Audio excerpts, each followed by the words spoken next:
Hello friends. Yesterday we talked about different kinds of lines and we practiced drawing our lines on a whiteboard. But today I don't have a whiteboard. I have a regular piece of paper and a notebook, and hopefully you should have received a notebook that's very similar to this one, because this is going to be where we are going to be drawing and creating a lot of things this year.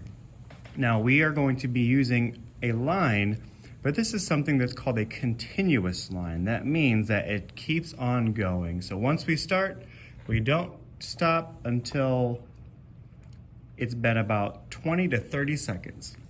So once I put my marker on the paper, I'm not gonna lift it back up until I'm completely done with my line. So here we go. I'm gonna count for, let's say, 20 seconds, and I'm always going to be moving. I'm not gonna stop until it's time to stop. So here we go. 3, 2, 1, go. 1, 2, 3, 4, 5, 6, 7, 8, 9, 10, 11, 12, 13, 14, 15, 16, 17, 18, 19, 20. Okay, so I only drew for 20 seconds. I stopped drawing once 20 seconds were over, but notice how my hand and my marker never stopped moving. I was constantly moving around, crossing lines. I was trying to use all of my paper. I didn't go off the edge, but I tried to fill the entire paper just with one long line. Your next task is to use a colored pencil, multiple colored pencils. And I'm gonna take one. Let's start with this orange.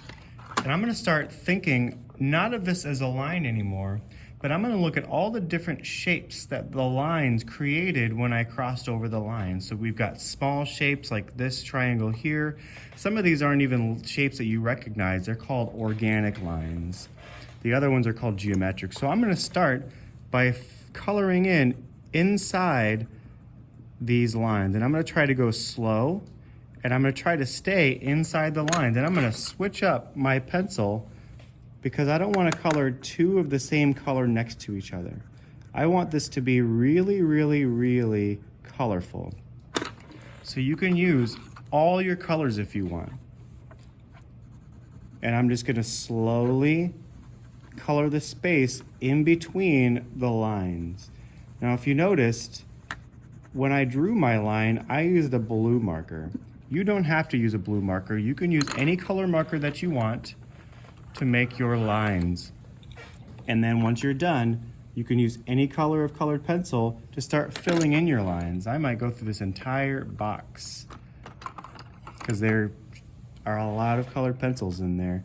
If you don't have access to colored pencils, you can also use crayon. I like to use a colored pencil because they have these nice pointy tips, and it allows you to get into these really small spaces while still having that control, and you're able to stay inside your lines, because part of drawing and coloring is making sure you're having control, and staying in lines is one of the first kinds of control that you can kind of focus on and think about when you are coloring.